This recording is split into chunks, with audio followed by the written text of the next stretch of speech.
It happened on an ordinary Tuesday morning, in a place most Americans have never heard of, a tiny mountain town called Frost Ridge, Montana, population 912. The kind of town where nothing ever changes, where everyone knows everyone, and where strangers are noticed before they even step out of their truck. At 9:07 a.m., a man no one had ever seen before pushed open the glass door of the Frost Ridge Town Hall. He wore old jeans, a flannel shirt faded by sun and wind, a leather jacket patched at the elbows, and boots that carried the dust of long roads. His name, he said softly, was Eli Walker. He asked for one thing, not a permit, not directions, not help. He asked to purchase the condemned, burned-down house on Ashwood Lane, a place locals believed was cursed, a place no realtor had managed to show for 12 years. "It's $1, the clerk said, half joking. Eli placed a single crumpled bill on the counter. "I'll take it." He signed the paperwork, nodded politely, and walked out. No one knew who he was. No one knew why he came. But in 40 days, the entire town, no, the entire country would be talking about what happened next. Because that $1 wasn't just a purchase. It was the beginning of a miracle. Frost Ridge sat quietly beneath the jagged silhouette of the Montana Rockies, a place stitched together by pine forests, dirt roads, and the smell of wood smoke that settled over the valley every evening. Most days began the same: ranchers feeding cattle, kids rushing to the yellow school bus, and retirees gathered at the Lone Elk Diner for coffee and biscuits. So, when a stranger appeared alone, silent, carrying nothing but a worn canvas backpack, the town felt it instantly, the way animals sense a shift in the wind. He arrived before sunrise, walking down Main Street with a pace that was neither hurried nor slow, but purposeful. His beard was short, peppered with gray, his hair tucked beneath a weathered cap, his eyes. People later said his eyes were the kind you notice only once. Calm, steady, filled with a quiet sadness, and something else, something like certainty. He didn't go to the diner. He didn't ask for a motel. He walked straight to town hall, as if he had been here before. Nancy, the clerk, looked up from her desk as he entered. "Morning," she greeted politely. The man nodded. "Morning, ma'am." His voice was gentle, almost too soft for a man his size. "How can I help you today?" He slid a folded newspaper clipping across the counter. It showed a photograph of a charred, abandoned house with the headline, "Ashwood House to be demolished next year." Nancy frowned. "That place? It's condemned. Has been since the fire. I'd like to buy it," he said simply. She blinked. "Sir, no one wants that property." "I do." The room fell silent. Montana towns are built on stories good and bad, and Ashwood House carried one of the darkest. A tragic fire, a family lost, whispers of haunting, of strange lights, of shadows in the broken windows. People avoided it the way they avoided grief, by pretending it wasn't there. After a long pause, Nancy said, "It's on the books for $1, mostly so someone will take responsibility for clearing it." He didn't hesitate. He pulled out a single dollar bill, edges frayed, and placed it on the desk like it was the most natural thing in the world. Paperwork took less than 10 minutes. He thanked her quietly, turned, and walked out into the crisp morning sun. From the diner window, old Mr. Halstead watched him pass and muttered, "That man's here for something. You mark my words." He had no idea how right he was. Because in a town where nothing changed, Eli Walker's arrival was the first tremor of something extraordinary, something heaven itself seemed to be preparing. Ashwood Lane was a narrow, tree-lined road on the west edge of Frost Ridge, the kind of place kids avoided on dares and adults avoided without explanation. Even in daylight, the street held a hush as if the wind itself lowered its voice when passing through. At the end of the lane stood the house, or rather, what was left of it. 12 years earlier, a fire had ripped through the 2-story cedar home belonging to the Carpenter family. It happened just after 1 a.m., on a winter night so cold that firefighters arrived to find hoses freezing in their hands. By the time the flames died, The house was a skeleton of charred beams and ash.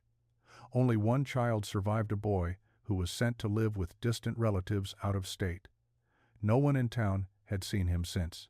The tragedy left a scar on Frost Ridge, and the house became something the locals couldn't bear to touch. Snow fell through the broken roof each winter, stacking in ghostly drifts inside the living room. Vines crawled up the blackened walls each summer, reclaiming the space as if nature wanted to bury the memory. The windows, shards of glass still clinging to their frames, reflected nothing but emptiness. People talked. People whispered. Some said they saw lights flickering inside at night, even though the property had no electricity. Some claimed the smell of smoke would suddenly fill the air when they walked by, long after the ashes should have gone cold. Teenagers swore they heard footsteps on the porch, slow, heavy, deliberate. A few believed the place was haunted. Most simply said it was cursed. Real estate agents tried listing it for years, dropping the price until they finally gave up. Contractors refused to touch it. Inspectors wouldn't go near it. The county labeled it condemned and locked the rusted gate with a heavy chain. So, when the stranger Eli Walker walked up that lane with the newly signed deed in his pocket, the neighborhood curtains shifted. Dogs barked from porches. An old woman pressed a hand to her chest. "What's he think he's doing?" someone murmured. Eli paused at the broken gate. He touched the cold metal chain gently, almost reverently, and breathed out as though he recognized the pain contained within the walls. The burned house loomed before him, a monument of loss and fear, but he didn't flinch. He didn't step back.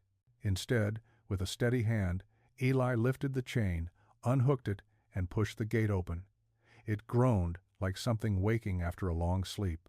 He stepped inside, and from that moment on, Frost Ridge would never be the same. The morning after Eli unlocked the gate, the people of Frost Ridge awoke to an unfamiliar sound coming from Ashwood Lane, the rhythmic strike of a hammer. At first, no one believed it. No one had worked on that property in over a decade. But when the sun climbed over the pines, there he was. Eli Walker standing on the scorched porch, sleeves rolled up, hammer in hand, working as if he'd done this his whole life. He didn't bring a truck. He didn't bring a crew. He didn't even bring modern tools. Just a canvas tool belt filled with old, well-worn, handmade instruments, a carpenter's set from another era. The kind passed down from father to son, from craftsman to craftsman. And yet, he used them with a precision that stunned everyone who watched. By noon, a few curious locals gathered on the sidewalk, pretending to walk their dogs or check their mail just to get a glimpse. What they saw made their jaw drop. Eli removed the collapsed beams with effortless strength, as if the charred wood weighed nothing. He measured cuts without ever using a tape, only his eyes and fingertips. When he set a new support beam, he tapped it into place with 3 perfect strikes, each one landing with a confidence that came from mastery, not guesswork. "Man works like he's done this 1,000 times, one of the onlookers whispered. "More like 10,000, another replied. By the end of the first day, he had cleared the entire living room of debris. By the second, he'd replaced the skeletal remains of the staircase. By the third, the burnt roof was gone, replaced by a grid of freshly cut beams aligned so perfectly that even the town's veteran contractor shook his head and muttered, "No human eye is that exact." But it wasn't just the speed of his work. It was the quiet of it, the reverence. Eli never cursed, never sighed in frustration, never stopped to rest for long. He worked from sunrise until the mountains swallowed the light, pausing only to drink from a small metal canteen or eat a single apple from his pack. He didn't listen to music. He didn't check a phone. He didn't even seem to notice the cold winds coming down from the ridge. And then, there were the moments no one could explain. Once, a gust of wind blew dust into his eyes. Instead of recoiling, he closed them and continued sawing straight through a board, the blade moving in a flawless line. Another time, he lifted a ridge beam that should have required 2 or 3 men. He carried it across the yard alone, the muscles in his arms barely tightening. But the moment that truly shook the town happened on the 5th day. Old Jim Halstead, former carpenter of 40 years, stepped onto the property and offered Eli his level, a professional, laser-precise tool. Eli smiled gently. "Thank you, sir, but I won't need it." Jim frowned. "Everyone needs a level." Eli placed a beam, tapped it twice, and stepped back. Jim checked it. The bubble sat dead center. "Perfect." Jim's hands trembled. "I've met craftsmen," he whispered, "but I've never met you." But Eli only nodded, as if this were nothing at all. And then he returned to work. Steady, silent, unstoppable. As the days passed, people stopped pretending they weren't interested. Frost Ridge may have been a quiet mountain town, but nothing stirred curiosity faster than something that didn't make sense. And Eli Walker didn't make sense at all. Strange things began to happen around Ashwood House. Subtle things, quiet things, the kind that made people feel something before they understood it. It started with the smell of smoke. For 12 years, anyone who walked past the house caught the faint scent of burnt cedar, even in rain or snow. Yet on Eli's 4th morning of work, the smell vanished completely, as though the fire had finally exhaled its last breath. Then came the birds. Ashwood Lane had always been eerily silent. No sparrows, no crows, no song. The locals said animals avoided the house the way the living avoided grief. But now, as Eli worked, small birds perched along the wires above him, lining up in perfect little rows, as if watching over the labor. At noon each day, they chirped loudly, almost in celebration, before flying off into the trees. "Never seen birds on that street?" one neighbor whispered. "Not once in a decade." It wasn't just the birds. It was the light. Even on overcast days, a soft warmth pooled over the construction site, as if the sun aimed its rays precisely there and nowhere else. Shadows formed where they shouldn't. Dust motes drifted through the air like tiny floating lanterns. And at night, when Eli packed his tools and walked away, people swore they saw a faint glow coming from inside the exposed frame of the house, not firelight, but something dim, steady, almost peaceful. But the most unsettling sign of all came from Eli himself. Several times, neighbors found him standing still in the middle of the wreckage, eyes lifted toward the mountains, face calm as though listening, not thinking, not resting, listening. Mrs. Caldwell, who lived 3 houses down, described one moment in particular. He was standing knee-deep in debris, holding a plank of wood. And then he stopped, closed his eyes, and the wind just died. Everything went silent, even the birds. It felt like the whole earth was waiting for him to speak, but he never did. Instead, he opened his eyes slowly, eyes filled with a depth that made Mrs. Caldwell's breath catch, and whispered something too soft to hear. Later, she told the pastor, "I don't think he was talking to himself. I think he was answering someone." Rumors spread. Speculations grew. Some said he was gifted. Some said he was troubled.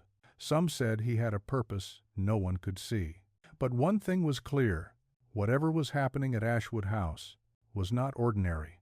While the town whispered about the stranger rebuilding a house no one dared to touch, life was quietly unraveling for a woman who had already lost almost everything.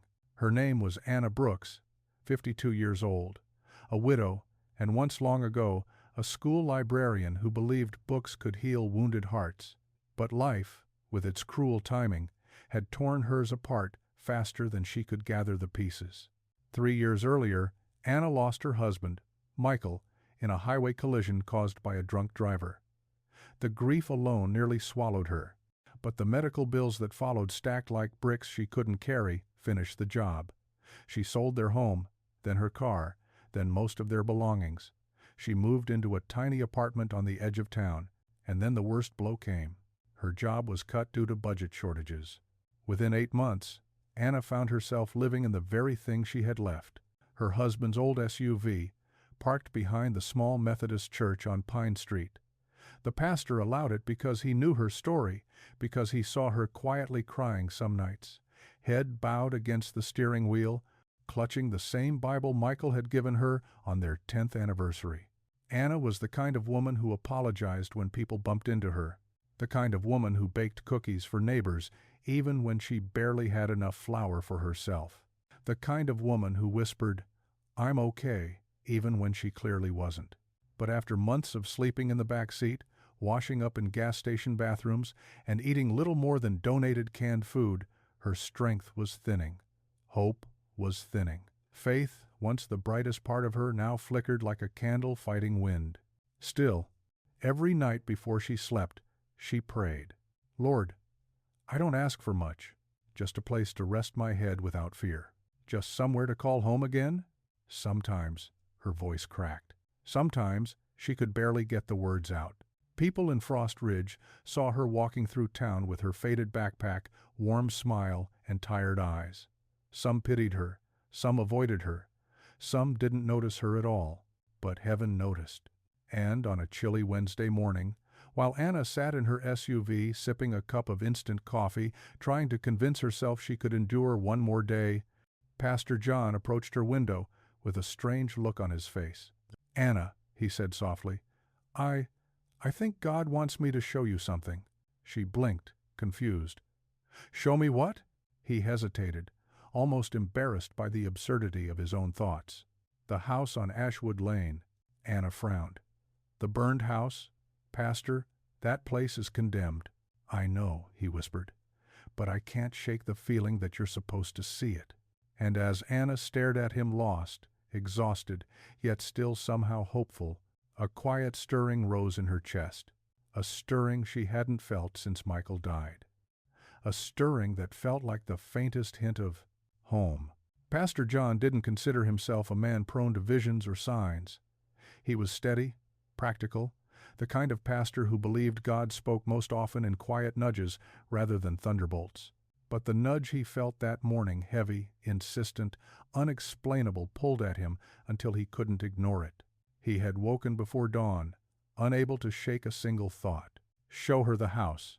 At first he dismissed it. He brewed coffee. He prepared his sermon. He walked through the sanctuary, turning on lights, straightening hymnals. But the feeling only grew stronger, persistent, patient, like a gentle hand resting on his shoulder. Show her the house. He didn't know why, didn't know what good it would do to take a homeless widow to a charred ruin that everyone believed was cursed. But the longer he resisted, the more uneasy his spirit felt. It wasn't fear, it was the unmistakable tug of obedience. By mid-morning, Pastor John had made up his mind, which was why he found himself standing beside Anna's SUV, heart pounding quietly in his chest, wondering how to explain something he didn't understand himself. When he told her his strange prompting, Anna just stared at him, hands wrapped around her cup of coffee to stay warm. "Pastor, the Ashwood house?" she repeated carefully. "I've heard stories. Kids say it's haunted." "I know," he said gently. "But Anna, when I prayed for you this morning, that house came to mind so clearly, as if God himself whispered it." Anna let out a long breath. The wind tugged at a loose strand of her hair, and for a moment she closed her eyes, as if searching her own heart for an answer. Finally, she nodded. "Okay," she said softly. "If you think I'm supposed to see it, I will."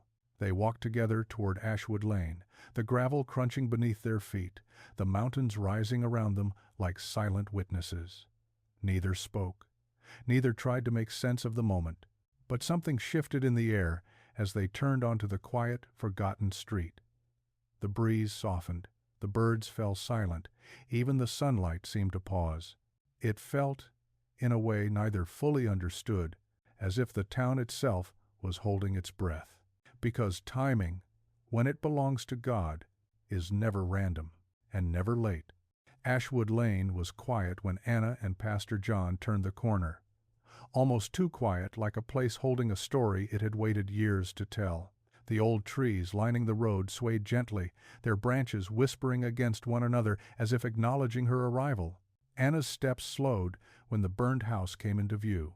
Even after Eli's days of work, the property still looked wounded. Blackened earth, scorched posts, a skeleton of a roof half covered by new beams. Yet something was different, something she couldn't name. There was a softness in the air around it, a warmth she did not expect. Pastor John touched her elbow. "You all right?" She nodded, though her throat felt tight. They approached the gate. And that's when she saw it. A single white envelope taped carefully to the new wooden railing Eli had installed just 2 days earlier. The handwriting on the front was neat, steady, old-fashioned, like the lettering found in antique Bibles. "For the one God has sent." Anna froze. Her heart pounded so loudly she almost didn't hear Pastor John whisper, "Anna, I think this is for you." Her hands trembled as she peeled the envelope free. A strange warmth spread through her fingertips as though the paper itself carried a pulse. She swallowed hard, opened the flap, and unfolded the letter inside. The message was short. No signatures, no greetings. This house was rebuilt for you. No debts, no conditions. When you can, help someone else. Eli. Tears blurred the ink. Anna pressed a hand over her mouth, trying to hold herself together, but the weight of the words, the impossible kindness of them, broke through every wall she had built to survive these past years. "Pastor," she whispered, voice cracking, This can't be real." He placed a steady hand on her back. "It's real, Anna. I've seen God move in stranger ways than this." Her eyes fell to something else inside the envelope, a single old brass key attached to a worn leather strap. She stared at it, stunned. A home, a key, a future she never imagined she would have again. The gate creaked open with the lightest push, almost as if welcoming her. She stepped through, each footstep feeling heavier than the last. Pastor John followed quietly, giving her space. "Go on," he whispered. "Try the door." Anna's hand shook as she slid the key into the newly installed lock. It turned effortlessly. The door swung open. Warm light poured out from inside, not from lamps, but from sunbeams cascading through clean windows. The interior was fully restored. New walls, smooth floors, a simple but beautiful kitchen, a small living room painted in soft cream, a bedroom with fresh linens folded neatly atop the bed. Everything was clean. Everything was ready. Everything was hers. Anna collapsed to her knees, overwhelmed by a wave of emotion so powerful it stole her breath. She wept freely, years of grief, fear, exhaustion melting into gratitude so intense it hurt. Pastor John knelt beside her. "Anna," he whispered gently, "God heard you. Every prayer, every tear. He sent someone to prepare this place for you." Anna looked around, shaking. "But I never met him. He doesn't even know me." The pastor smiled softly. Maybe he didn't need to. And in that moment, something inside her unlocked. Not just a house, but hope. For the rest of that day, Anna stayed inside the house, touching the walls, opening the cabinets, brushing her fingers along the brand-new countertops as if afraid everything might vanish if she blinked. Pastor John stood quietly at the doorway, giving her time to breathe in the reality of it all. But even amid the overwhelming gratitude, one question echoed in both of their minds. Where was Eli? The sun dipped low behind the mountains, painting the sky in amber and violet. Workers heading home passed by Ashwood Lane and noticed Anna standing on the porch, clutching the brass key. Several slowed their trucks, offering hesitant smiles, unsure of what had happened, but sensing something unusual. "Is that the man who rebuilt the place?" one asked. Anna shook her head softly. "I haven't seen him." By the next morning, word had spread through Frost Ridge like a spark on dry grass. Everyone knew the widow who lived behind the church now had a restored home, restored by a stranger no one knew. Naturally, the town went searching. Sheriff Thompson checked the motel. The clerk shook her head. No one by that name. The gas station attendant, who seemed to notice every vehicle that passed through, insisted, "If he came in, I'd remember. Didn't see a man like that." The diner waitress, Nora, who knew every gossip thread in a 20-mile radius, frowned. "He didn't eat here. Not once." Even more puzzling, the security camera at Town Hall, the only camera on Main Street, showed something odd. It captured Eli entering the building. It captured him leaving. But after he stepped outside, the footage glitched, froze for 2 seconds, then resumed with an empty sidewalk. He couldn't have gone far, Sheriff Thompson muttered. Town's too small. But he had. Or rather, he was simply gone. When Pastor John returned to the house that afternoon, he noticed the gate chain lying neatly coiled on the ground as if placed intentionally. Inside, the tools Eli had used were gone. No sawdust on the floor, no hammer resting on a beam. It was as though he had taken every trace of his presence with him, except one. Anna found it near the kitchen window, a small wooden tag carved with a single word, Carpenter. Her breath caught. Carpenter. The same surname as the family who once lived in the house, the same profession Eli seemed born to perform. Coincidence? Mystery? Or something beyond either? Frost Ridge didn't know the answer, but one thing was certain. The man who rebuilt a condemned house for a homeless widow had vanished exactly as he arrived, quietly, purposefully, and without looking back. For days after Eli's disappearance, Frost Ridge hummed with curiosity. People spoke of nothing else at the Lone Elk Diner, at the feed store, in the pews on Sunday morning. A stranger rebuilt a condemned house for a widow living out of her car, then vanished without accepting a dime or a thank you. Some called it charity. Others called it strange. But a few whispered something more daring. Maybe it was a miracle. Anna tried to stay quiet, to avoid attention, but the story had a life of its own. Neighbors began stopping by with casseroles, blankets, and flowers for her porch. They weren't just donations, they were acknowledgments. A recognition that something sacred had happened among them. And slowly, something began to change in Frost Ridge. Anna starts paying it forward. Just a week after moving in, Anna saw a teenage boy sleeping behind the grocery store, an orphan who had aged out of the foster system. A version of herself, just younger, just as lost. Without thinking, she approached him. "You can stay in my guest room," she said softly. In exchange, help around the house. The boy, Evan, blinked in disbelief. He had never been offered kindness without suspicion attached. He followed Anna home that night. And so, the first seed was planted. The town begins to imitate the miracle. At a Friday church potluck, Pastor John shared Anna's story. Not the part about signs or divine whispers, but the simple truth. A man gave without expecting anything in return. Let's try living that way. The effect was immediate. A mechanic fixed a single mom's truck for free. An elderly couple donated land to the church garden. A rancher delivered a full freezer of beef to the food pantry. People didn't know why they felt compelled to give. They only knew one thing: goodness felt contagious. The story leaves Frost Ridge. In late November, a reporter from Bozeman visited the town after hearing rumors online. He interviewed Anna, Pastor John, and several neighbors who had seen Eli working alone on the ruined house. The article that followed was simple, heartfelt, and titled, "The Carpenter of Ashwood Lane, a Stranger Who Gave a Widow a Home." Within 24 hours, it was shared 10,000 times. Within 72 hours, national outlets picked it up. Strangers across the country wrote messages. "I cried reading this. God still sends helpers. Reminds me of the angels we don't see." Some people asked how to help. Some people asked how to give. And then, someone suggested starting a fund. Not for Anna, but for others like her. A movement begins. Pastor John and a few townspeople formed a small committee and opened a community fund called Eli Homes Project. Their goal was simple: renovate or rebuild homes for people who had lost everything. The first donation arrived anonymously, a check for $1,000 with no return address. Then came another, and another. Within a month, they had $47,000. Within 3 months, enough for their first rebuild.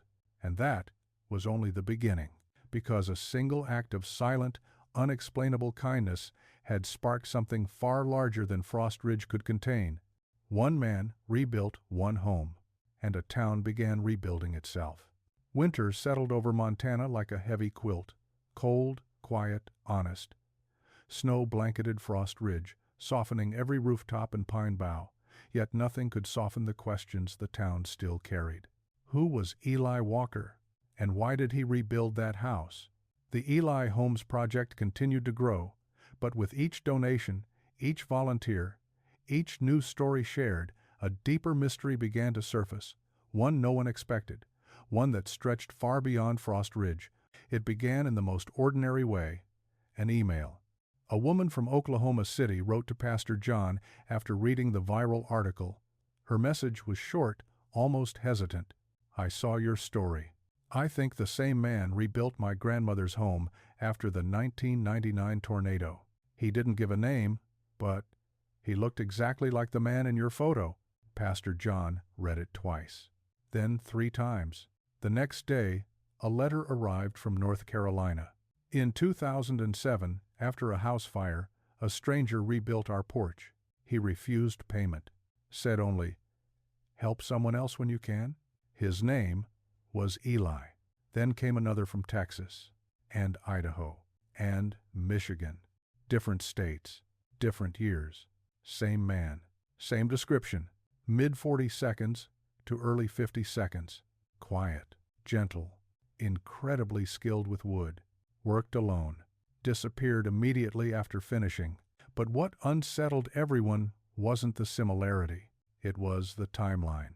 Some accounts were from 1992, some from 1981. One handwritten letter, shaky and yellowed with age, claimed, "He rebuilt my parents' barn in 1965. Same man, same face, same voice." Pastor John gathered the evidence on his dining table one evening. Dozens of testimonies, photos, drawings, all pointing to the same impossible truth. "How could one man," he whispered, "appear across 8 decades without aging?" He prayed for guidance. He prayed for clarity. But the answer came from someone unexpected. Mrs. Caldwell, the elderly woman who lived 3 doors down from Ashwood Lane, visited him with trembling hands and a story she had kept quiet for weeks. She sat heavily in his office chair. "Pastor, I didn't want to say anything foolish, but I saw something the day he rebuilt my fence." "What did you see, Margaret?" She swallowed. He took off his gloves, just for a moment. "And I saw scars here." She pointed to the center of each palm. Round scars, deep ones, not like injuries from work, like nail wounds. Pastor John's heart pounded. "Are you sure?" "I've lived 90 years, Pastor. I know what I saw." He didn't know what to say, didn't know what to believe. But the signs kept coming. A retired firefighter from Wisconsin sent a faded Polaroid of a man helping rebuild a church door after a storm. The man in the photo, captured mid-swing of a hammer, had Eli's unmistakable profile. The year written on the back, 1974. A family from Colorado provided a home video from 1990. In the blurry background, a man lifted a collapsing beam with impossible strength. Pausing the frame revealed a familiar silhouette and the same calm, steady eyes. And then came the call that broke the last barrier of disbelief. An elderly woman named Ruth Hollinger phoned the church and insisted on speaking with Pastor John. Her voice was raspy but strong. "I knew him," she said. "Back in 1958, he built a community center after a flood wiped out our neighborhood in Kansas." John hesitated. "What was his name?" There was a long pause. Then she said, with certainty that chilled him, "Eli Carpenter. Same face as the photo in the newspaper. Hasn't aged a day." Pastor John felt the hair rise on the back of his neck. This wasn't random. This wasn't coincidence. This was a pattern, a thread woven through decades, states, disasters, and lives. A man who didn't age. A carpenter with impossible skill. A servant who rebuilt homes, then disappeared before thanks could reach him. A presence that brought hope wherever he stepped. And suddenly, the wooden tag Anna found, carved with a single word, took on new weight. Carpenter. Some said miracle, some said angel, some whispered a name too sacred to speak lightly. But whoever he was, whatever he was, the truth was becoming undeniable. Eli's story didn't begin in Frost Ridge, and it wasn't finished yet. Snowfall thickened over Montana as the Eli Homes project entered its second winter. What had begun as a modest effort to honor a stranger's kindness had grown into something far greater. Volunteers came from neighboring towns. Donations poured in from across the country. Families who had once needed help now offered their time to rebuild homes for others. But for Anna, the miracle still felt unfinished. Every night she paused at her kitchen window, gazing toward Ashwood Lane, half expecting to see a familiar silhouette standing where he once worked.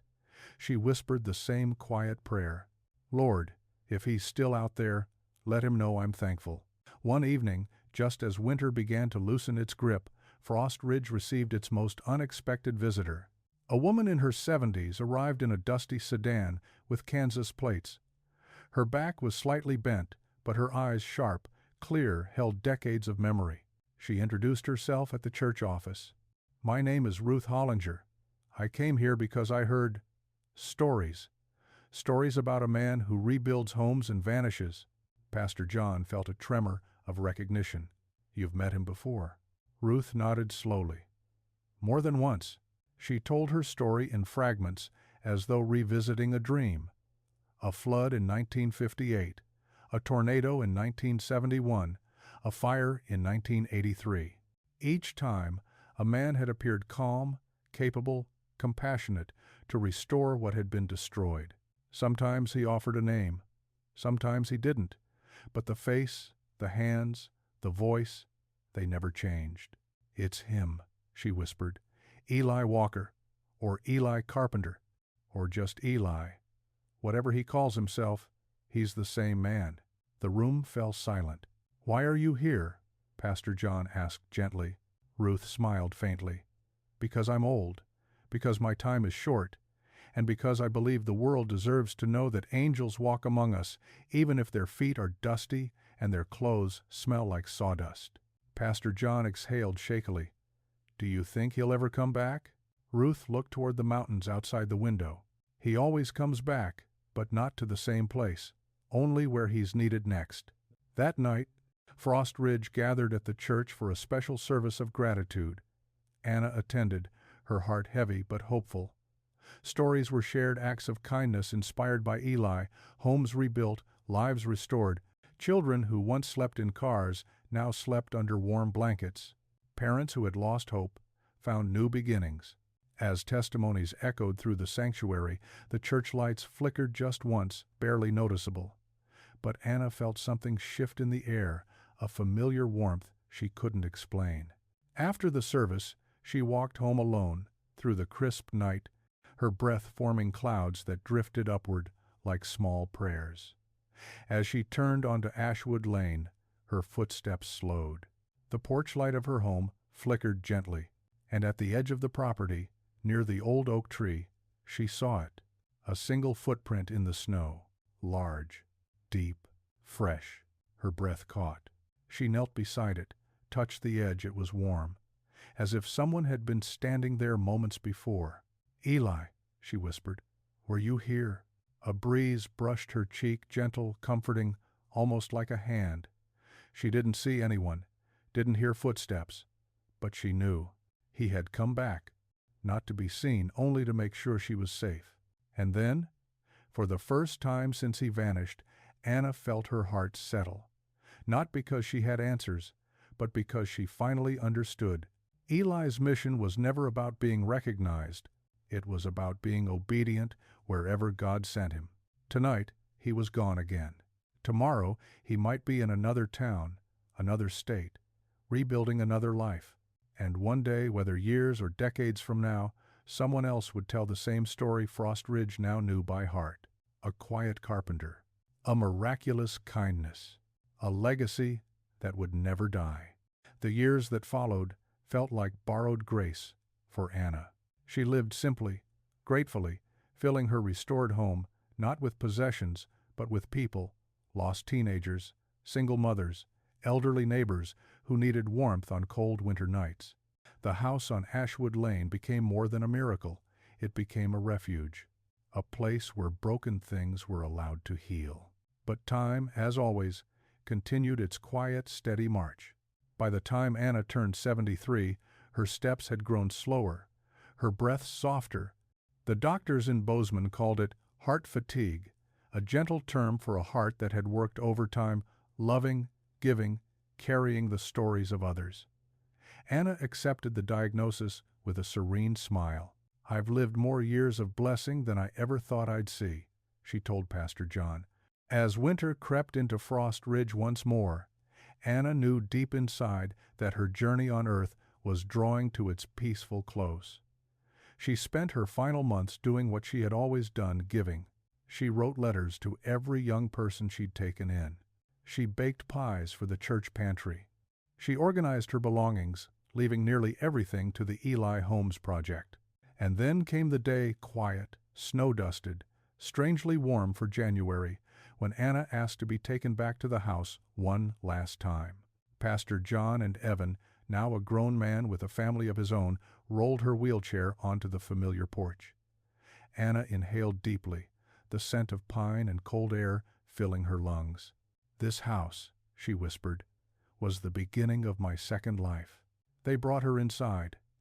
She asked them to place her in her favorite wooden chair, the one she always insisted Eli must have built, though no one could prove it. She closed her eyes, smiled, and rested her hand on the armrest. "Do you think he knows?" she asked softly.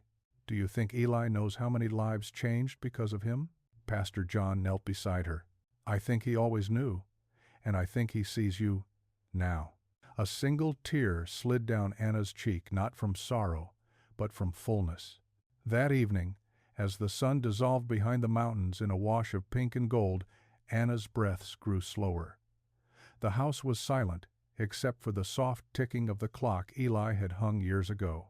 Then, just as the final light touched the ceiling, Anna opened her eyes briefly, looking not at the room, but past it.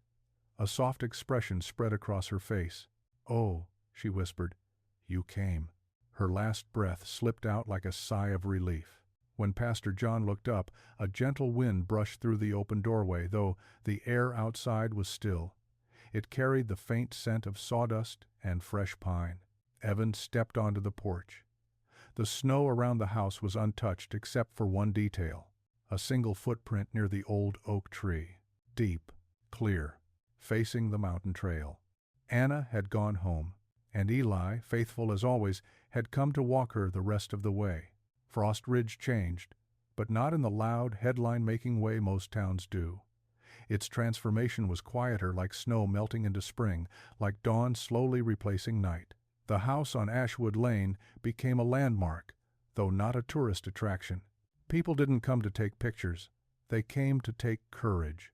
After Anna's passing, Evan, now the director of the Eli Homes Project, kept her chair exactly where it had always been.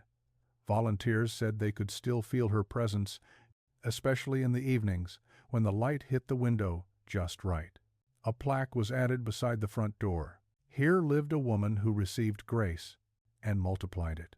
But Frost Ridge wasn't the only place touched by the miracle. Letters and emails continued to arrive from every corner of the country. Stories of a man who appeared during floods, fires, hurricanes, rebuilding things that shouldn't have been salvageable. A woman from Tennessee wrote, "He repaired our roof after the 2022 tornado. He said he was just passing through. When I saw the article, I realized he never ages." A rancher from New Mexico shared, "He showed up the morning after my barn collapsed, worked faster than 3 men, left before sunrise." Evan gathered every testimony, building a digital archive. Pastor John called it a map of miracles. But the most extraordinary moment came 5 years after Anna's passing. A group of volunteers were rebuilding a home on the outskirts of Billings when they noticed fresh tracks leading from the tree line to the construction site.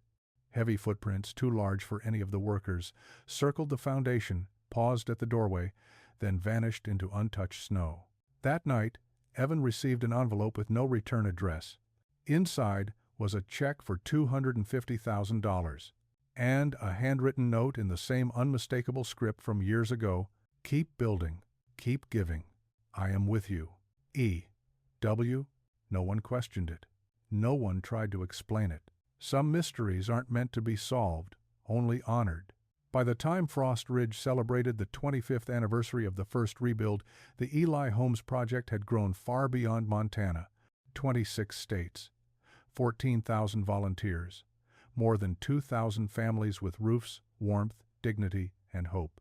And in every new home, a small wooden tag was placed near the front door, hand-carved, simple, unmistakable, Carpenter. Some said it was symbolic. Others said it was a signature. But those who knew Anna, Pastor John, or Evan understood its true meaning, a reminder that the divine sometimes walks quietly beside us, a reminder that miracles often come disguised as ordinary kindness, a reminder that one act of love can echo across generations, and somewhere on a dusty road, under a Montana sky, or beside a broken home in a town no one remembers, a quiet man with steady hands continued his journey, building, restoring, disappearing, leaving behind only hope, and the unmistakable scent of fresh-cut cedar. When we look back at Anna's story and Eli's quiet, impossible path through so many lives, we're reminded of something profoundly simple yet deeply divine. God never stops sending help. Sometimes through miracles we can't explain. Sometimes through people we don't expect. And sometimes through a carpenter who appears just long enough to rebuild what was broken, both in wood and in the human heart. Anna lived her final years knowing one truth, that grace isn't meant to be held, but multiplied. And every life she touched became proof that the smallest act of obedience can outlive us by generations. Maybe that's the invitation for us today. To build where others have torn down, to give where others have withheld, to love where others have turned away, and who knows, perhaps we too have entertained angels without knowing it. So, as you close this story, take a moment. Ask yourself, where is God asking me to build? Whose life is He asking me to restore? And what miracle might begin with my hands today? Because the legacy of grace continues, through every one of us willing to say yes. If this story touched your heart, if it reminded you that God still moves, still speaks, still sends help in the most unexpected ways, please support Heaven Walks With Us. Subscribe to the channel so you never miss another miracle-filled story. Like this video to help spread its message of hope. Share it with someone who needs to be reminded that God has not forgotten them. And in the comments, tell us, where are you watching from? And what miracle are you praying for today? Your engagement helps bring these stories of faith to more souls who desperately need light. Thank you for walking with us. And remember, miracles still happen. Heaven still walks with us.